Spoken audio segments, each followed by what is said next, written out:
Hello, Stitchy friends. Welcome. I'm Julia, also known as Julicious here on FlossTube. My pronouns are they and them, and theirs. It is Monday, May the 1st, 2023, and Black Lives Still Matter. We finally have sunshine. In my area of the world, last week was very gray, and then for the last 3 days in southeastern Pennsylvania, it has just rained almost nonstop. So the sun is out, and the azaleas are going to die soon. My garden is ready for vegetables. There's a bird in my birdhouse, and spring's here. This is water. Hot water in an old Star Wars mug that says, "I am your father. D Stitches needs this." I don't know if they're a Star Wars fan, but they are our Stitch Dad, so. How are you? I'm liking the sun. I have a couple of things. Well, the main thing is I discovered a new FlossTuber. Her name is Laura. She's from Finland. She lives in Australia. Her FlossTube channel is I Stitch Birds, and I will link her below. She is lovely, at least she seems lovely so far. She's put out about 7 videos, like a whip parade, a kit parade, a regular Stitchy update video just a few days ago. And I just want to boost her as a fellow member of the under 1,000 subs club. So she's very sweet, and she's got an infectious smile, and I really appreciate her for being honest about her struggle with anxiety. As someone who also struggles with anxiety, I am medicated. I have an anxiety disorder. And that can be hard to talk about, but it's important to talk about it because visibility matters. And so go check her out. And on Instagram, she's Laura Stitches. I will put those in the little box down below. The second thing, which is something I've been wanting to do for years and just keep forgetting, just to kind of shout out FlossTubers who have an epic finish. I want to do like the epic finish shout outs. And Carolyn of the FlossTube Stitcher finished Roses of Provence, her memorabilia that she started 6 or 7 years ago for her mom, and she finished it just this past month in April. It's at the Framers now, and she's going to give it to her mom for Mother's Day this year, and I'm really psyched for her and for her mom. So that's a really big honker of a memorabilia. Like, if you're not familiar with Roses of Provence, like the skirt, it's like the Stargazer. The skirt goes on and on and on. So psyched for her that she got that done. And I think on her next FlossTube video, she's hoping to be able to do a FFO unveiling. So good job, Carolyn. That's what I got. I don't know of any other big epic finishes. Do I? Nothing. I don't know. if you want to be shouted out or or know of someone that I can shout out in my next video, comment down below. Also, last video, I forgot, again, I forget a lot of things, that's a lot of focus, Julia, good grief. I forgot to thank all of you who reached out to me 2 videos ago when I was talking about wanting chickens, and people who commented that they love chickens too and encouraged me, and the people who sent me private messages like Abby to just gush about how awesome the idea of having chickens in your yard is. So thank you. That really brightened my day. And Abby, you should totally keep poking at Tom to get chickens after the yard excavation is done. Obviously, I think that would be a disaster. So what have I been doing? A lot, not a lot. Like, I felt very scattered in April. Excuse me. So the end of my last video, I had my partner Josh help me decide what I was going to work on. And the 2 things that were really calling to me were Away We Ride by Blackbird Designs and Dimensions Kit going to market. And Josh chose this one, and I think he chose correctly, because I had been thinking, okay, well, I'm gonna like work a little bit more on this full coverage that I'm working on, and then I will pick this up. But what happened was that I stared at this and I looked at the silk threads and where I was and decided that no, I needed to stitch on this right now because it's just too awesome. So I did for like 2 weeks, maybe. I don't know. I don't always stitch every day because work takes a lot out of me, but I got a good chunk done. I brought the border. I finished up bits of the border that I had not yet finished. I put in the other 2 big birds, these 2 ickle birds, I think the moon, the rest of the little detritus in the sky, both chimneys, the roof. I started the windows. There's a flower pot here that I did not put in yet.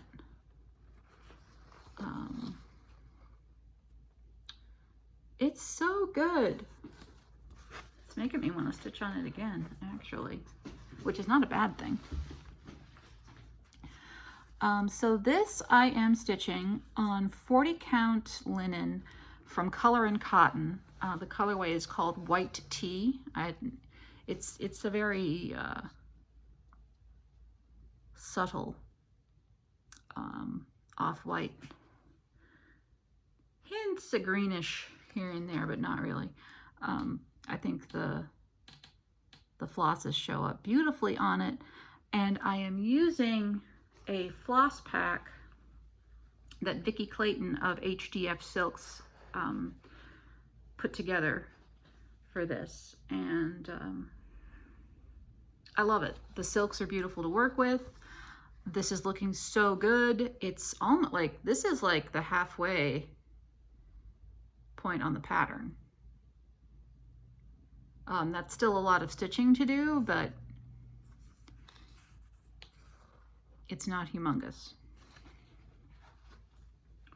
And this is going to have its first birthday next month. So that's cool. So I stitched on that for about 2 weeks, and then I was thinking about going to market and feeling really guilty that it wasn't getting any love. Does anyone else do that? Anyway, so I did pull it out for a little bit, but I just wasn't feeling it. I got some done. What did I do? Now, what can I put it behind? I'll put it behind here. Okay. So not so I put the French knots in this bundle, and then I stitched 1, 2, 3 more piles of fabric, and I wasn't feeling the love. And thinking about it, I really like to complete things as much as I can as I go. Like, that's just how I'm wired, and I'm still trying to figure out what I'm gonna do about the background, because the background is half stitches, but it's 3 strands of floss. There's only so much floss in the kit, and I know I'm going to run out of some of it. And really, it's just a matter of taking the time to look up floss conversions. I think Dimensions uses DMC. I'm not 100% sure. And I've done it before. It's just time consuming. Like the kitty chart bag ladies that I got. I just got the chart. I didn't get the chart and fabric, not the flosses. So I had to look up all the flosses, convert them to DMC and write them down.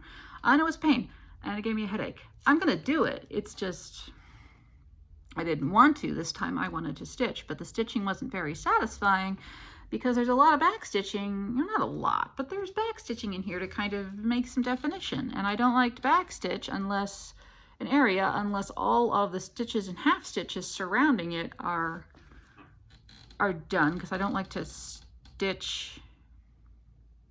I like back stitching to be the last stitching I do in an area. I just think it looks better.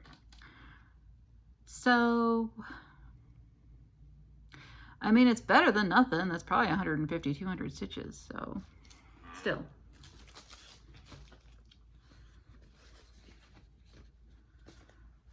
But what can you do? And then, and then what? I decided that I wanted to work on something else, but I didn't know what. And then it occurred to me that if I wanted to make any headway on my Year of Whips projects, because I chose 6 projects for Year of Whips that I want to get finished. I had not yet worked on the Bird Crush Club. This is the bag from, who did this bag? The 805 Stitcher. Made this bag for Steph of Lindy Stitches Bird Crush Club. No, I lie. I'm a big, fat liar. She did not make this for the Bird Crush Club. She made this for the limited edition kits for Edna Goes to Brunch. And because it's bird themed, I put my after I finished Edna Goes to Brunch, I put my Bird Crush Club stuff in here. Jeez Louise. Okay. So I decided, let's pull out the Bird Crush Club, get some work on it. And I was going to be a really responsible human and start in the top middle and work on the black-bellied whistling ducks, because they are the ones that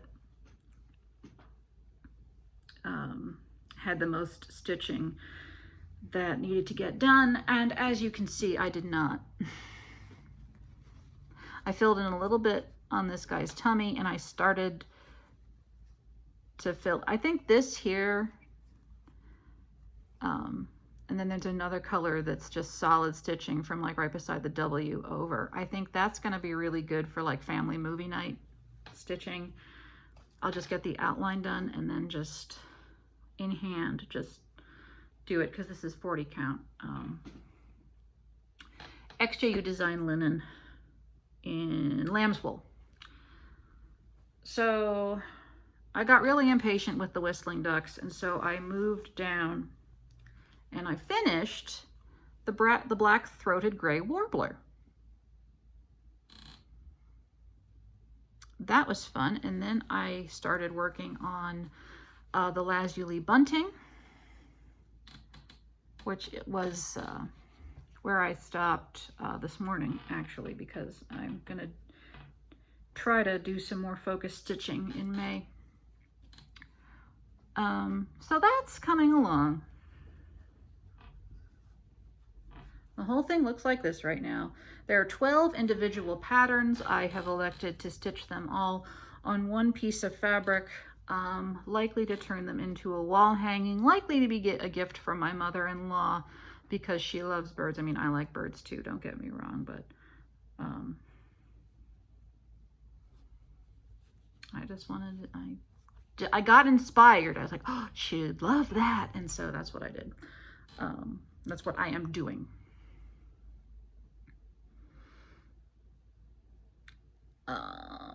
Plenty of fabric, and honestly, I think a wall hanging is definitely the way to go. It's going to be way cheaper than trying to frame this. Not normally a cheapskate when it comes to gifts for other people, but that's going to be ridiculous, let's be honest. Like, it's going to be ridiculous. I probably actually have a little extra fabric. It's just going to be 4 rows of 3, so it's going to be half that length. So anyway, chuffed with that. Good progress. And not this past weekend, but the weekend before, we drove to my hometown to visit my parents and celebrate my dad's 65th birthday. And I didn't want to bring a giant project in the car because I didn't know. I mean, first, and most of the time in the car, I knit. And I knit on the Musselburgh hat, which I didn't bring to show you because it's still just miles and miles of stockinette stitch. It's not, you're not going to notice the progress.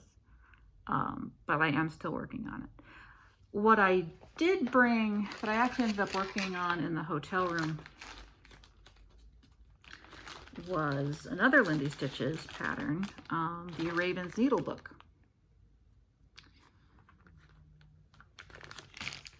And I didn't get a lot done, but I got a decent amount. I can tell I'm probably going to have to frog some of it because, oh my gosh, my eyes plus that hotel lighting, there's one row that's just awful. Anyway, the last time you saw this, I had the front of the needle book done and then like 1 row of stitching along the bottom here. So I just added a little bit.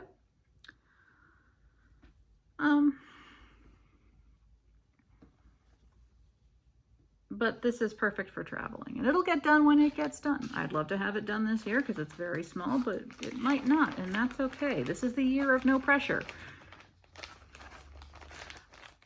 My goal is for this to be the year of no pressure. So we'll see. So far, so yeah.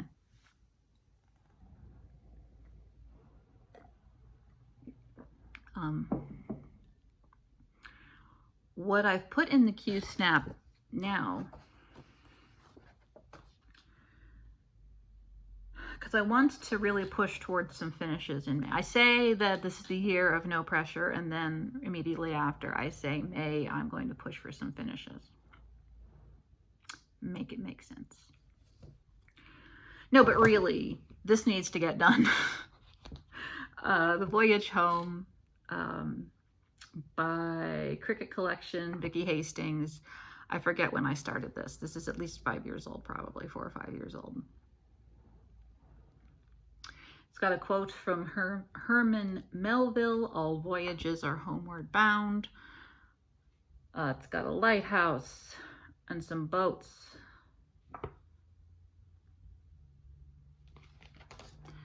And I'm stitching this, I mean, most of you know that. I'm not taking it out of the Q step because it's, you saw it recently. 32 count linen from Fiberlicious Yummy Fibers, local to Philadelphia, using the called for variegated floss that I do not use that brand anymore. But at the time when I started it, I did. So I just finished that. And the rest is all DMC as charted. just put it on the little 8x8 because this is all I have to get done. It's like a tree, a house, and some sidewalk. And it's done. So that's what's coming out in May for sure. And the rest of May, I was thinking, you know, I should have brought it, but I didn't because I was in a hurry. I'm thinking of working on the Starry Night sampler by the City Stitcher that I started because I was enabled by Olivia B. and Diana, It Is Kismet, and who else? Emily of Eclectic Possessions to start, and I decided to make it a tribute to Carl Sagan, which was I was inspired to do when Olivia B. Made hers a tribute to Tom Petty.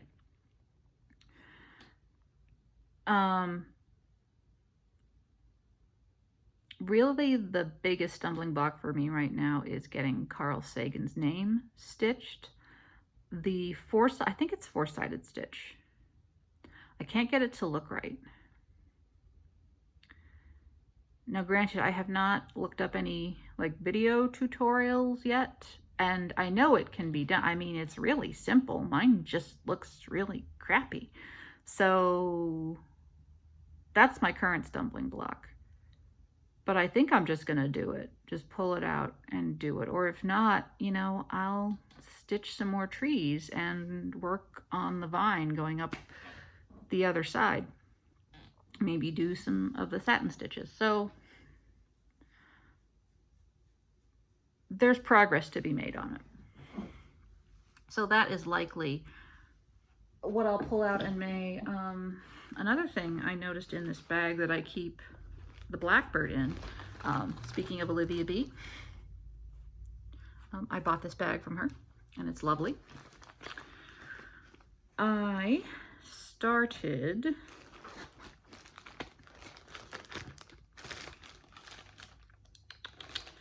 the Garden Club series last year.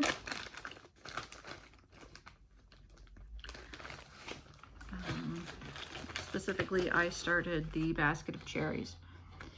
And I was converting all the colors because the called for colors do not look like the picture. I want that to be a bluebird. The called for colors, when you pull them, looks like a gray bird. I didn't want a gray bird. I wanted a bluebird. So the color conversion is still a little bit of a work in progress. Because it feels like I have a lot of floss, but in actuality, I apparently don't.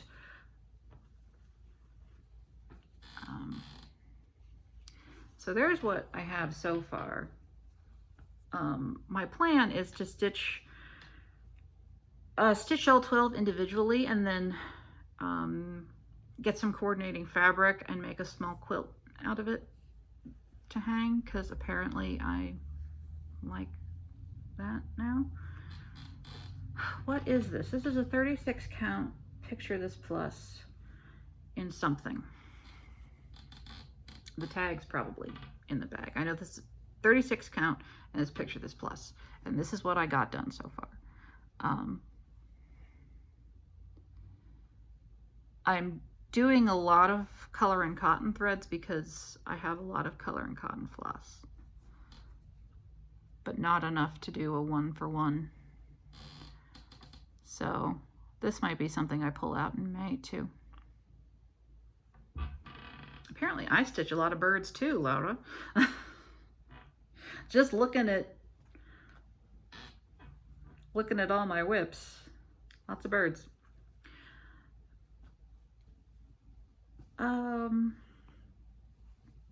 Yeah, so that's kind of what I'm thinking for May.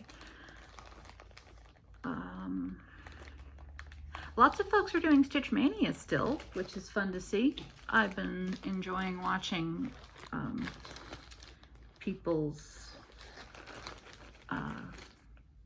planning videos for Stitch Mania. That's really fun. I think it's going to be great. I think you're all going to knock it out.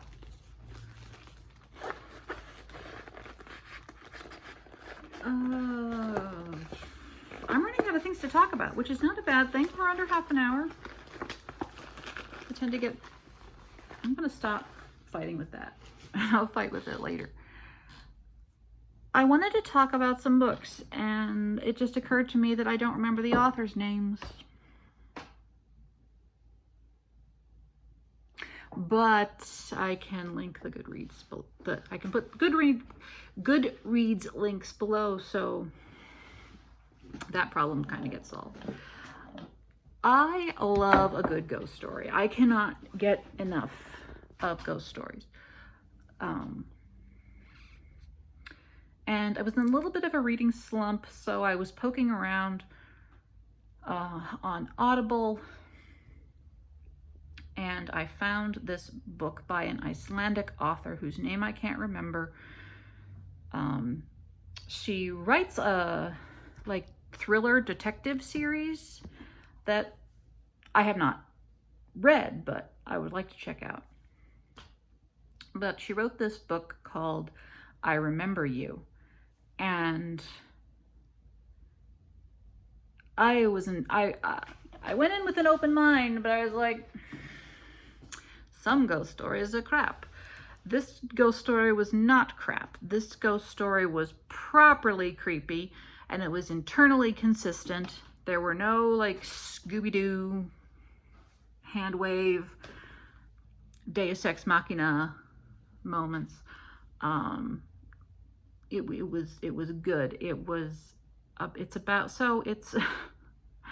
There are 3 plot threads that weave together. So you have a police psychologist named Leaf, who...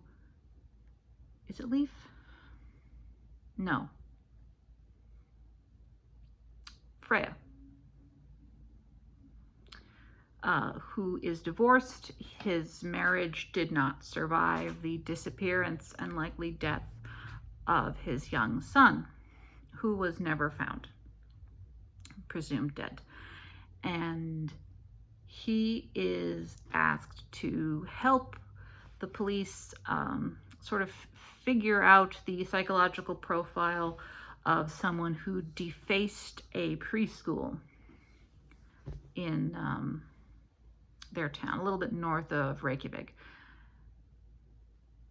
which leads him to discover that a boy near his son's age, about 50 years prior, also disappeared without a trace, presumed dead. And it's related to the vandalism at this preschool. And then you have this couple, Katrin and...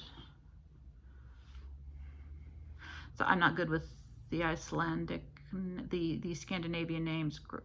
I forget. Her husband and their friend, Leaf, who have decided that in a last-ditch effort to kind of save themselves financially, they're going to purchase this rundown rental property on a remote island that's really only populated in the summer. It's like rustic cabins with outhouses and no electricity.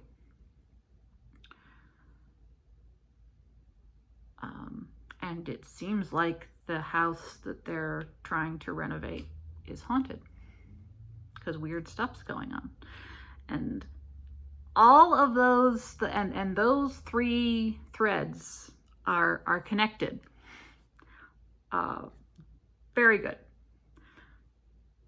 Excuse me. I listened to it. I listened to the audiobook because I have a 45-minute commute each way to work, and it's a nice time to get some reading done. So I listened to that. It was good, and I liked it, and you should read it. If you like that sort of thing, massive trigger warning for suicide and child abuse.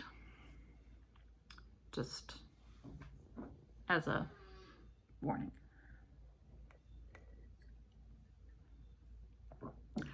And I just finished listening to a book called Endurance, which is about Ernest Shackleton's 1914 to 1916 excursion from the UK to Antarctica.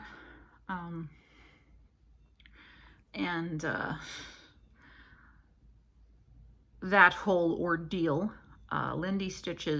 Steph Lindy Stitches recommended it. Actually, she recommended a different book, but said, by the way, this book was good, but my favorite book in this genre is Endurance. So I picked Endurance. I will read the other one at some point.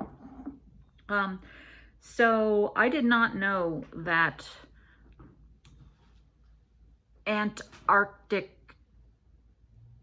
excursions in the late 19th century to earliest 20th century was a genre, but apparently it is, because a lot of people did it.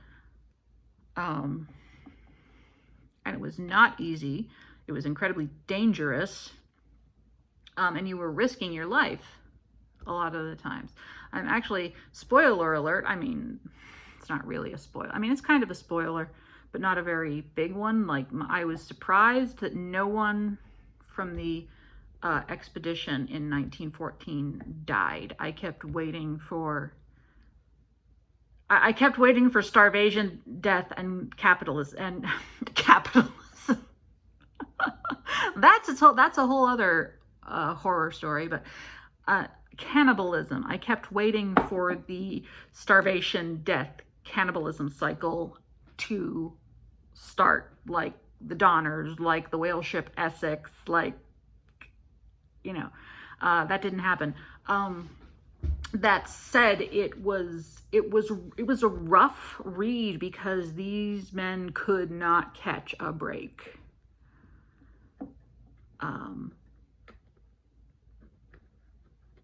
But it was not boring, even though it was nonfiction. I don't have a problem with nonfiction if it's dry, if I find the subject matter interesting. This was not dry.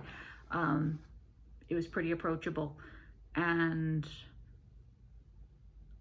it was interesting in that it's not,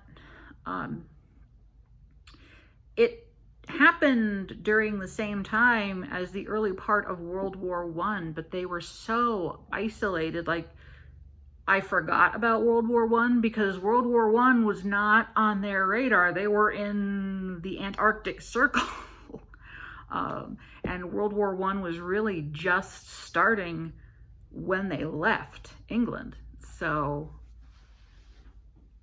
it was kind of every now and then, you know, they would mention a date and I'd be like, holy shit, that there's a lot going on in the world. And they were clueless because they were trying to stay alive in the Antarctic.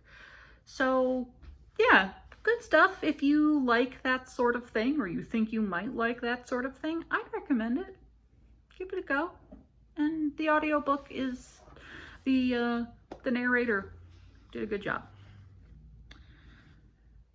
I will close with the book of poems that I am currently reading. And normally I fly through books of poetry. This one is chewy.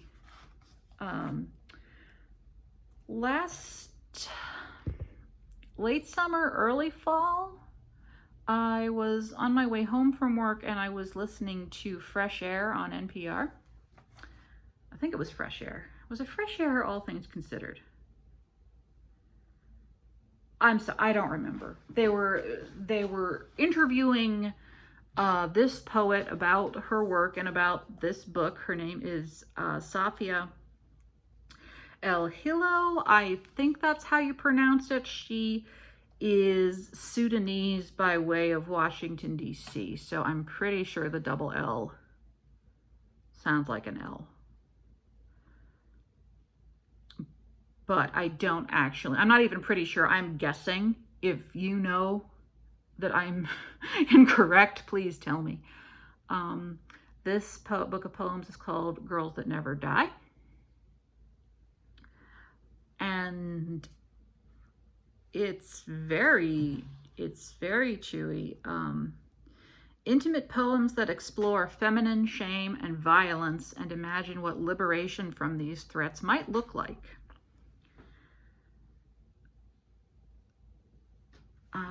I like it because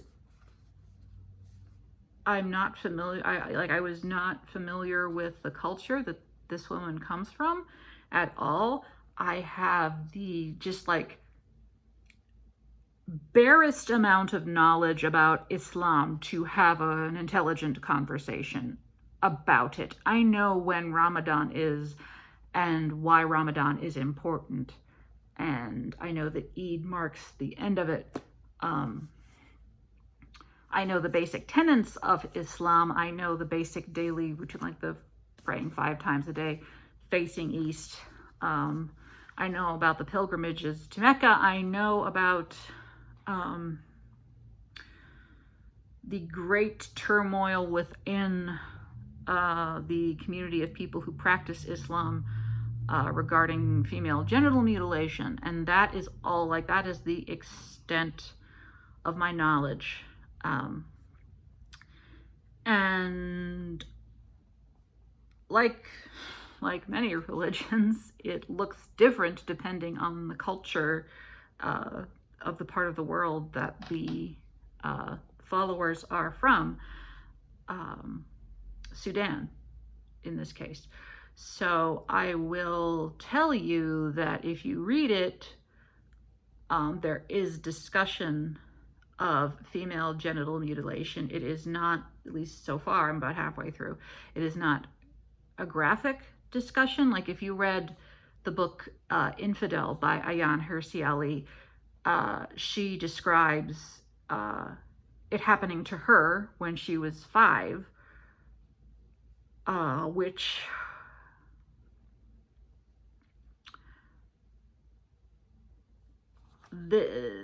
this is nothing like that.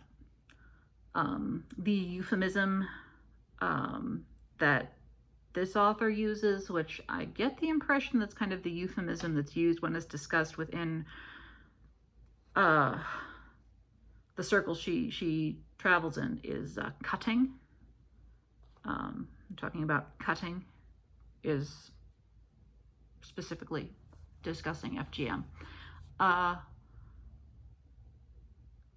So it's discussed but not analyzed clinically or described, the steps and the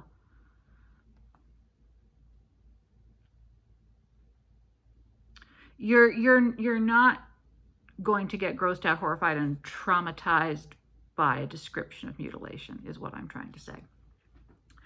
But the fear of it and the lasting effects psychologically of it are discussed, more so, I should say. Also, discuss being a practicing Muslim and also being a feminist. So good stuff. I actually, before we part, I'm going to read a poem from this book to you, because I found one that I feel is kind of like universal a little bit, just in, it's things that happen, to humans, to families, to extended family, your kids, and then you grow up. It's called Pastoral. And this is, again, from Safia El-Hilo, from her book, Girls That Never Die. If we ever meet again, I have a story about persimmons to make you laugh, how I mistook them for tomatoes. I have a story about bay leaves plucked from the side of the road, one forgotten and crisped perfectly, dried at the bottom of my purse. I want to show the way California inflects my speaking.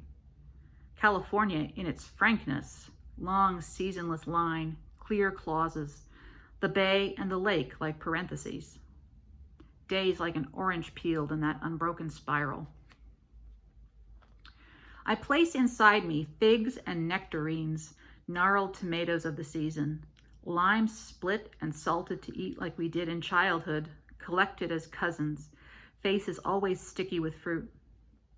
Our parents in forgotten shapes among their siblings, wearing their first faces, bickering at the table. The way I tell the story, I am outside looking in, but in the photographs, we are indistinguishable, us children, enormous eyes and unbrushed hair, a drooping sock, dressed in each other's clothes. In the memory, we are a single organism, our 100 legs and arms shining with Vaseline, our feet the color of dust in motion. When we meet again, it will be as strangers, and I will offer my story about persimmons to show my absent mind, my great forgetting. And I imagine you are polite, as we have all grown up to be, laughing into the air between us. I hope that you're doing well, and I hope that you're staying safe, taking care of yourself, doing what you can to be kind and take care of others. I hope that you're enjoying the spring or the autumn, depending on where you are. That's all I got. So I will see you next month. You can follow me on Instagram. I post not as often as I would like. I need to get back into that. Anyway, take care, friends. Stay safe, and I'll catch you around the internet. Peace.